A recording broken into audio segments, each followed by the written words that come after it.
సందర్భంగా హనుమాన్ జంక్షన్లో యాచకులకు ఫ్రూట్స్ పంపిణీ చేయడం జరిగింది.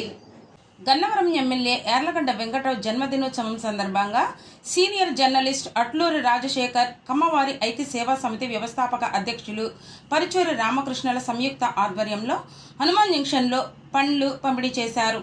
యార్లగడ్డ జన్మదినోత్సవాన్ని పురస్కరించుకొని శుక్రవారం ఉదయం హనుమాన్ జంక్షన్లోని రిక్షా కార్మికులు, అనాథలు, పేదలకు పండ్లు పంపిణీ చేశారు. ఈ సందర్భంగా రాజశేఖర్ మాట్లాడుతూ గన్నవరం నియోజకవర్గ అభివృద్ధికి అహర్నిశలు శ్రమిస్తున్న యార్లగడ్డ వెంకట్రావుకు జన్మదిన శుభాకాంక్షలు తెలిపారు.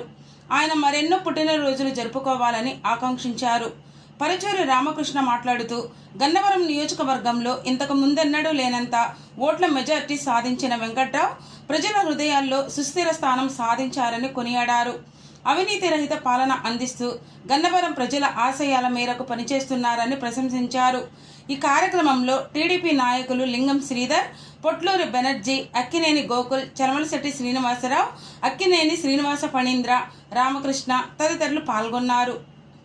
Dynamic MLA Gannavaram MLA Yarlagadda Venkatrao గారి జన్మదినోత్సవ సందర్భంగా ఈరోజు హనుమాన్ జంక్షన్లో కమ్మవారి ఐక్య సేవా సమితి సీనియర్ జర్నలిస్టుల ఆధ్వర్యంలో పేదలు, వృద్ధులు, రిక్షా కార్మికులు, ముఠా కార్మికులకి పళ్ళు పంపిణీ చేయడం జరిగింది.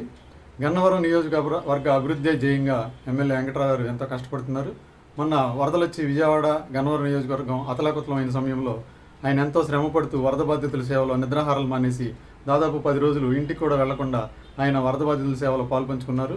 కోట్లాది రూపాయల సంపాదనని తృణప్రాయంగా వదిలేసి పేద ప్రజల సేవ చేయడమే లక్ష్యంగా, ప్రజాసేవే ఆశయంగా ఆయన అవినీతి రహిత పాలన అందించడానికి ముందుకొచ్చి గన్నవరం నియోజకవర్గంలో ఆయన పనిచేస్తూ ప్రజల హృదయాలు సుస్థిర స్థానం పొందారు. దాదాపు గన్నవరం నియోజకవర్గంలో ఇంతవరకు ఏ ఎమ్మెల్యే క్యాండిడేట్కి రాని విధంగా 37,700 ఓట్ల పైచీలకు మెజార్టీతో గన్నవరంలోనే కాకుండా రాష్ట్రంలోనే ఆయన రికార్డు సృష్టించారు.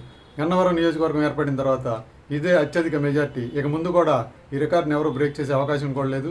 అది కూడా చేయడం మళ్ళీ యార్లగడ్డ గారికి సాధ్యం అవుతుందని మేము నమ్ముతున్నాం. అలాగే మన వరద బాధితుల సేవ కోసం ఆయన ఆహార పంపిణీ బాధ్యతను భుజాన వేసుకుని చివరి వ్యక్తి వరకు ఆహారాన్ని అందించిన ఘనత ఆయనకే దక్కింది. కోట్లాది రూపాయల సంపాదన కూడా పక్కన పెట్టి ట్రాక్టర్లో తిరుగుతూ, జేసీబీల్లో తిరుగుతూ, ఏసీ కార్లు వదిలిపెట్టి మురికి వాడల్లో పర్యటిస్తూ ఆయన పేద ప్రజల కోసం అహర్నిశలు శ్రమించారు. అదంతా మనం మీడియా ద్వారా తెలుసుకున్నాం. కాబట్టి అలాంటి మంచి వ్యక్తికి గన్నవరం నియోజకవర్గ ఎమ్మెల్యేగా రావటం నియోజకవర్గ ప్రజల అదృష్టంగా నేను భావిస్తున్నాను. అలాంటి వ్యక్తికి జన్మదిన శుభాకాంక్షలు తెలియజేస్తూ పళ్ళు పంపిణీ చేయడం సంతోషకరంగా భావిస్తున్నాను.